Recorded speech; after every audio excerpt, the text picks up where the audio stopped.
जय श्री हरि। कैसे हैं आप सब लोग? पहली बार फेसबुक पर लाइव कार्यक्रम दे रहे हूँ। आप लोग कैसे हैं? उम्मीद है आप सब लोग अच्छे से होंगे और अपने घरों में ही होंगे। पहले भी मैंने थोड़ी देर पहले लाइव करने की कोशिश की, परंतु मैंने देखा कि टीवी पर अभी 10 बजे हैं, 10:15 बजे तक रामायण चलेगी और सभी लोग सही मायने में रामायण में रहेंगे और रहना भी चाहिए। आज सही मायने में रामायण की आवश्यकता है। जो आज 30 सालों के बाद हम रामायण को अपने टीवी पर देख रहे हैं, दूरदर्शन पर देख रहे हैं, यहाँ से 30 साल पहले आया था। सड़कें खाली हो जाती थी, लोग रामायण में यूँ खो जाते थे जैसे सच मायने में रामायण के पात्र हों। आज वही स्थिति है। पूरे भारत में, पूरे विश्व में आज सभी लोग कोरोना से त्रस्त हैं। सभी लोग अपने घरों में हैं। मैं उम्मीद रखूँगा कि आप अपने घरों में ही रहिए। आपका घरों में रहना बहुत उत्तम रहेगा। मनोज कैसा है?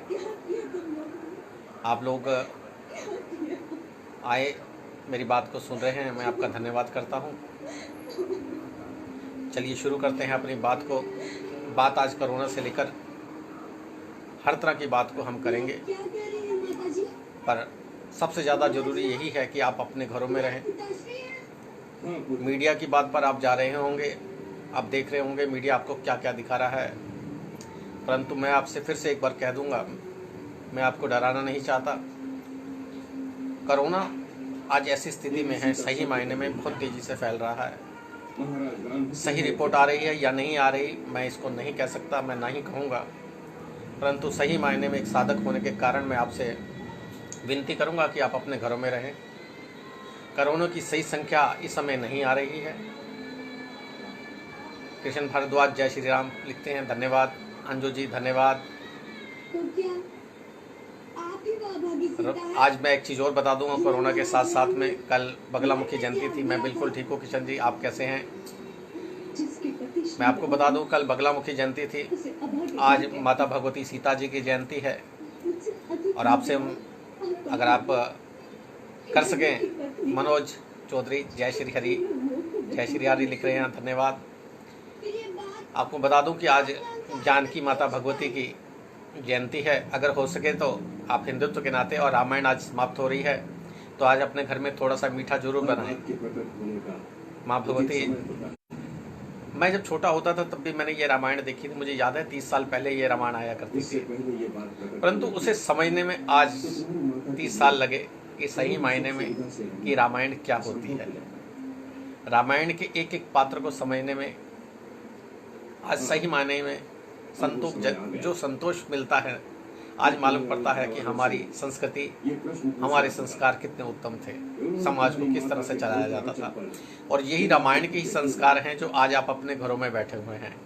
राजा का कर्तव्य आप देख ही रहे होंगे, मोदी जी का कर्तव्य है। रामायण में भी राजा के कर्तव्य के बारे में बताया गया कि वे अपनी प्रजा को बच्चों की तरह माने, और होता भी है, ऐसा ही है। सारे दुख राजा स्वतः झेलता है। आपने देखा होगा श्री राम जी ने जनता के लिए अपनी पत्नी का भी त्याग कर दिया, पीछे नहीं हटे। ऐसे थे हमारे मर्यादा पुरुषोत्तम भगवान श्री राम। और जानकी जी ने भी उफ नहीं किया और जंगलों में चली गई। तो खैर, ये तो रामायण के पात्र हैं और सत्य में हकीकत है, परंतु सही मायने में आज वही स्थिति चल रही है। आज सभी को तपस्या करने की आवश्यकता है, सभी को साधना करने की आवश्यकता है।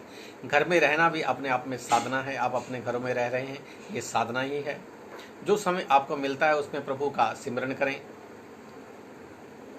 राम जी के दर्शन कैसे होंगे इस पर मैं आपको बताऊंगा, भारद्वाज जी, बिल्कुल ज़रूर बताऊंगा, आपको बुलाऊंगा। बहुत सहज है। जाकी रही भावना जैसी, प्रभु मूरत तिज देखई वैसी। राम जी तो सदैव आपके मन में रहते हैं। जो हनुमान जी को भजता है, जो राम जी को भजता है, याद रखिए कि परमेश्वर के, मैंने आज से बहुत साल पहले जब मैं घर से चला गया था तो मैंने कविता लिखी थी। किशन जी आपको बता देता हूँ, सुनाता हूँ, कि उसमें मैंने लिखा था कि 5 तत्व का पुतला रे बंदे, हरिहर मेरा नाम रहे, अंदर हूँ ना बाहर हूँ, बैठा मैं विश्वास में। पांच तत्व का पुतला रे बंदे, हरिहर मेरा नाम रे, अंदर हूँ ना बाहर हूँ, बैठा मैं विश्वास में। चित्त बनाए चित्तार बनाए और बनाया रूहा, और चौथा बीच में आप समाया, पांचवा ये मन तैयार है। तो परमात्मा सदैव आपके मन में है। और मैंने कहा ना कि जाकी रही भावना जैसी, प्रभु मूर्त तिज देखें वैसी। यदि आज आपके मन में श्री राम के रूप में भक्ति जागृत हो रही है, तो ये भी निश्चित है कि ये राम जी की कृपा है, तभी जागृत हो रही है। इस संसार में आपने देखा होगा, अभी थोड़े दिनों पहले कल मैं देख रहा था कि कुछ लोग ऐसे भी हैं, मूड ही कहूँगा, जिन्हें रामायण बुरी लग रही है और वह सुप्रीम कोर्ट गए कि जी रामायण क्यों दिखाई जा रही है, रामायण अफीम है। यानी लोगों को वहाँ पर भी दिक्कत हो रही है, मैं नाम नहीं लूँगा। तो दिक्कत हो रही है, तो ये मानिए कि राम जी का आप में प्रेम है। राम जी का हनुमान जी में प्रेम था, तभी तो राम जी ने उन्हें अपनी पूजा, अपनी अर्चना और साधना करने का मार्ग बताया।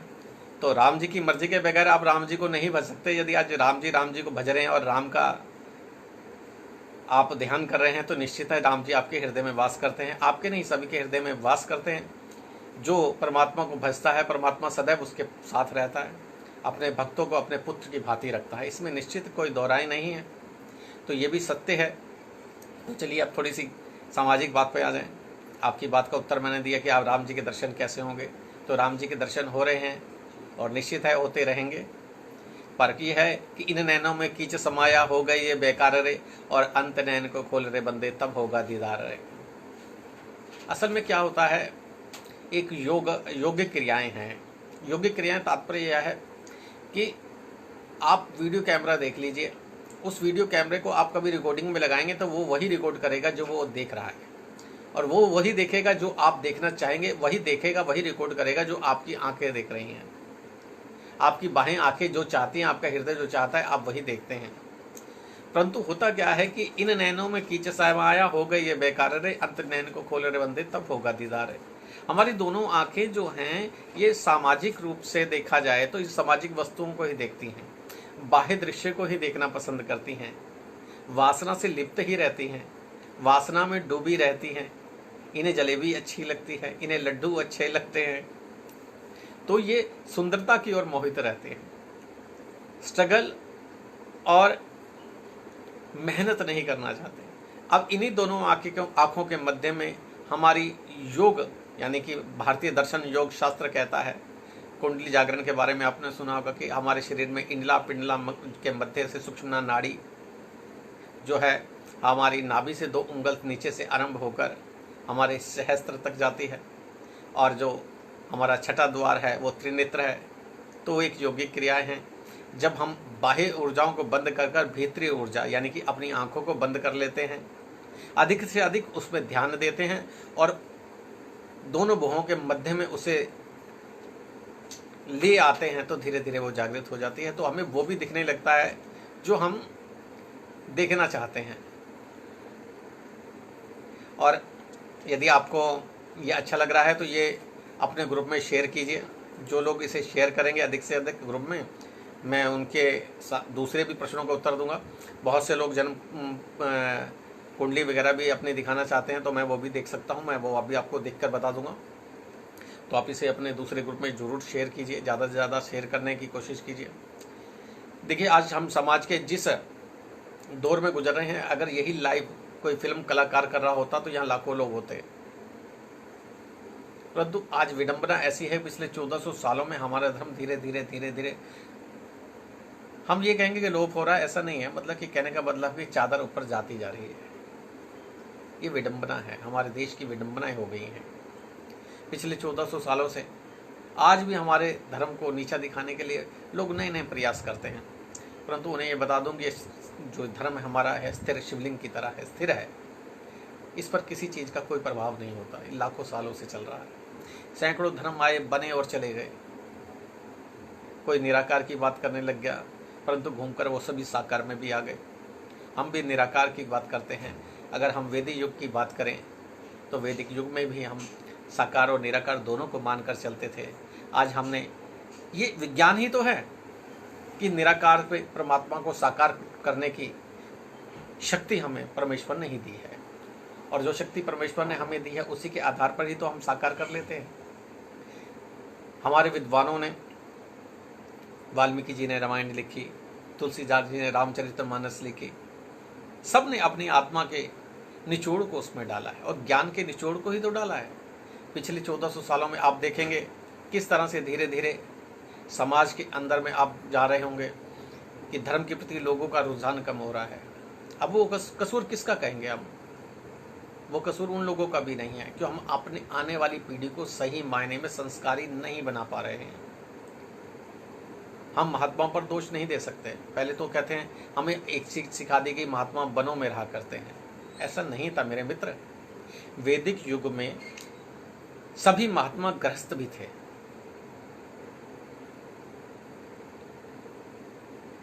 आपने एक पुस्तक छापी दुर्गा सप्तशती, यह प्रेरणा कहाँ से मिली?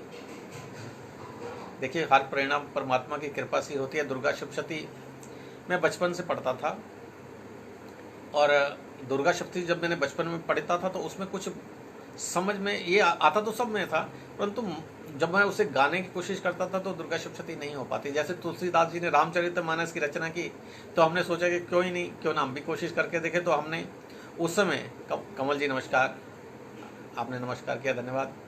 तो उस समय वो पुस्तक छापी, हमने लिखी और उस पुस्तक को दुर्गा सप्तशती को हमने कविता में लिखा। वो सारी दुर्गा सप्तशती को कविता में किया और फ्री में उस पुस्तक को मेरी जो है बांटने की इच्छा थी और भगवान ने वो मार्ग बनाया। तो एक मित्र मिले, पब्लिशर थे वो, अमित पॉकेट बुक्स के अमित मित्तल मेरे मित्र हैं। उन्होंने वो पुस्तक छापी। उसके बाद उन्होंने और भी पुस्तकें छापी। उसके बाद में कोई और भी लोग थे जिन्होंने उस पुस्तक को छापा फ्री में और डिस्ट्रीब्यूट हुई हैं। तो ये परमात्मा की कृपा, माँ भगवती की कृपा रही। तो मैंने वो, देखो, हम लोग अगर चाहें तो एक शब्द भी नहीं लिख सकते हैं, सोच भी नहीं सकते हैं। ब्रह्मांड का जो आयाम है, ये पूरा ब्रह्मांड है। जो आज के विज्ञान की आप बात करते हैं ना, वो इतना सा भी नहीं है उस विज्ञान के सामने। आप जरा सोच कर देखिए, क्या आप अपनी इच्छा से, जिस व्यक्ति को पैरालिसिस हो जाता है वो अपनी इच्छा से अपनी उंगली नहीं हिला पा सकता? इंसान तो वही है ना। आदमी पड़ा का पड़ा रह जाता है, उसके शरीर में से, मैं नहीं मानता आत्मा, चलो बात खत्म कर देते कि आत्मा नहीं मानते, विज्ञान की बात करते हैं। तो ऐसा क्या है, उसके शरीर से निकल जाता है, शरीर तो वहीं का वहीं रह जाता है और वो ना हाथ हिला पाता है ना कुछ, उसे मृत्यु हम कह देते हैं। चलो इस बात को भी छोड़ देते हैं। तो जब उसे पैरालिसिस हो जाता है, वो बंदा भाई देख रहा है, सब कुछ कर रहा है, जीवित भी है, परंतु उंगली नहीं हिला सकता। इस पूरे ब्रह्मांड में आप परमात्मा मानिए न मानिए, परमेश्वर मानिए न मानिए, कोई ऐसी अनंत शक्ति जरूर है जो इस पूरे ब्रह्मांड को चलाती है, जिसका सिस्टम हमारे सिस्टम से बहुत ज़्यादा ज़बरदस्त है। उसका कंप्यूटर हमारे कंप्यूटर से बहुत ज़्यादा उन्नत कंप्यूटर है। तो उस परमेश्वर, मैं उसे परमेश्वर मानता हूँ। आप उसे क्या मानते हैं ये आपके ऊपर निर्भर करता है। तो हम अपनी इच्छा से, शर्मा जी, कोई शब्द नहीं लिख सकते। वो परमेश्वर की इच्छा होती है। अगर राम जी की इच्छा थी कि तुलसीदास जी रामायण में रामचरितमानस को लिखें, आपको याद होना चाहिए, अगर आप तुलसीदास जी की रामचरितमानस गीता प्रेस गोरखपुर की पढ़ेंगे तो उसके आरंभ में तुलसीदास जी के चरित्र के बारे में गोरखपुर वालों ने लिखा है, बहुत सुंदर लिखा है। उसमें लिखा है उस समय उनकी आयु 72 वर्ष की थी। आप सोचिए, 72 वर्ष की वो आयु जो आज के समय में हम आज मान लें, जबकि 1632 ईस्वी की बात है, आज के समय के अनुसार अगर मान लें तो 72 साल में लोग तय कर रहे हैं। और उस समय उन्हें ये ज्ञात हुआ, वो तुलसीदास जी स्वतः कहते हैं कि आज मुझे ये एहसास हुआ कि सही मायने में प्रभु की कृपा मुझ पर हुई है। तो रामचरितमानस आरंभ हुआ है। जब तक ईश्वर की कृपा नहीं होती आप एक शब्द नहीं लिख सकते। आप राम नाम का शब्द का जाप नहीं कर सकते। जा पर कृपा राम की होई, ता पर कृपा करे हर कोई। जिस पर उस परमेश्वर की कृपा होती है ना, तभी वो परमेश्वर की ओर जा सकता है। इस भारत में 135 करोड़ लोग हैं, पर सभी के सभी आस्तिक नहीं हैं। जिस पर परमेश्वर की कृपा होती है वही परमेश्वर को जान सकता है, वही परमेश्वर को मान सकता है। पहले मानना पड़ता है, फिर जानना पड़ता है, फिर खो जाना पड़ता है। ये क्रियाएं हैं। जब आप परमात्मा खोजने के लिए नहीं होता है मित्र। परमात्मा को खोजने की आवश्यकता कहाँ है? वो खो गए हैं परमेश्वर। वो हमारे भीतर भी हैं, कण कण में भी व्याप्त हैं।